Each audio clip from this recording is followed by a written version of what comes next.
2008 is finally over, and 2009 is now amongst us. Unfortunately, 2009 will be much more grim as far as the overall economy goes. It's becoming more obvious to most Americans that not only are we in a recession, but we are also headed for a depression, and that depression is going to be much worse than the Great Depression. In fact, this has been the worst year for the market since the Great Depression. The Dow has fallen by 34% for the year, and the S&P 500 fell by 38%. And housing prices fell by a record 18% from October last year. They're back to their March 2004 levels, falling 2.2% in 20 major US cities. Phoenix, Arizona took the biggest plunge. Their housing prices were down by 32.7%. Las Vegas was down 31.7%. San Francisco was down 31%. Miami was down 29%. And Los Angeles was down by 27.9%.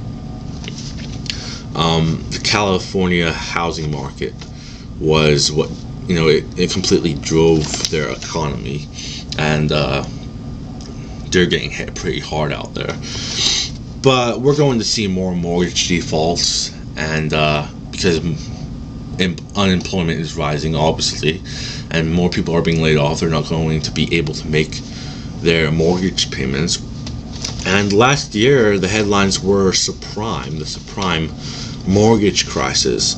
This year, it is going to be in the form of All A, Option Arms, and Prime. This is the second wave of mortgage defaults that we are going to see. And this, along with higher inflation and rising unemployment, is going to absolutely knock the American economy off of its last leg. And that leg is being propped up by the Federal Reserve Bank and the US government right now. And it's going to completely devastate the US economy. These mortgages are going to reset by 2009 and 2010, and even into 2011. But I will get into that in my next videos that I'm going to be making, because I'm planning on doing a full-length economic update. Right now I just want to get into a couple other things. In my last video I left off talking about the auto industry and how they were going to basically collapse, and that is what we are now witnessing. GM, Ford, and Chrysler was so heavily involved in the whole create default swap market. It really wasn't a surprise to me when I found out that they were going to take massive losses and ask the government for bailout money. Not to mention the fact that we are obviously in a recession and consumers aren't buying as many vehicles as they did 2 or 3 years ago. The Bush administration is going to give GM and Chrysler $13.4 billion in US loans. Their money will come from TARP, which was originally set up to bail out financial institutions, and an additional $4 billion will be allocated in February. All that this money is going to do at best is allow GM and Chrysler to continue to operate until March or April, and then they're going to have to come back and ask the Obama administration for more money. And Obama, being the socialist that he is probably going to throw more money at these failed companies. Much like FDR and Hoover, Obama is going to step foot in the White House, and he's going to interfere with the free market. Instead of letting things fail, he's going to cause a prolonged depression. That's what FDR and Hoover did. Back during the Great Depression, before they started interfering with the free market, before it turned into a 10-year depression, it would have been a 2-year recession, maybe even a bad depression for 1 year, and FDR with his policies turned that into the Great Depression.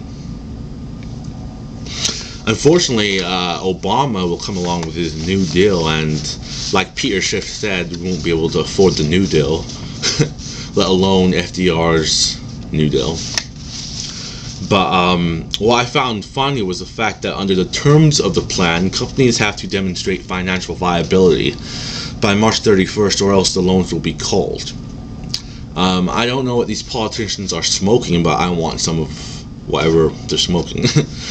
Because the GM automakers and Chrysler, they won't be able to demonstrate financial viability by the end of March or any time next year, because we are headed towards a depression. No one is going to be buying their vehicles, and Honda and other foreign manufacturers are going to experience the exact same problem. It's not going to be just American automakers. And more companies are going to go bankrupt and ask the government for bailout money, and the Obama administration is going to be throwing trillions of dollars at this financial meltdown, and we are going to be seeing massive inflation because of this. But I just want to say that if you haven't gotten ready yet for this depression that we are going into, you should really spend your time wisely preparing for what is about to happen, because people will be shocked. This will be a living hell for most Americans. They're not going to believe that this is happening to the American economy, but unfortunately it is. This economy is completely fake. Over 1/3 of our GDP is based on consumption. That's not a viable economy. The American way of life as we know it is completely unsustainable. All we do is consume, and the world, they allow us to consume. It's unsustainable for not only ourselves but for the rest of the world. This can't continue to go on, and this facade is gonna come crashing down as we're now seeing. But make 2009 the year to prepare. Don't spend any more money on things that you don't need. Start planting your own garden. Start buying some firearms to defend yourself and your family with. Pay off whatever debt you have. There's no need to go out and start buying things you don't need, because chances are, if you don't prepare, those products that you do buy, whether it be a plasma TV or a video game system, you'll be selling it to make your mortgage payments during a depression. That's how bad it's going to get. I will be posting a full-length economic update very soon. I just wanted to clear a few things up in this video. I left off talking about the auto industry, and I wanted to finish that. But this generation has become reliant on government. They're not independent of the system. They don't know how to grow their own food. Most people today don't even know how to cook their own food, and it's going to be a wake-up call for most Americans. So spend your time wisely. Spend it preparing for the depression that we are going to witness. Until next time, I wish everyone a happy new year, and spend that time preparing, like I said. Peace.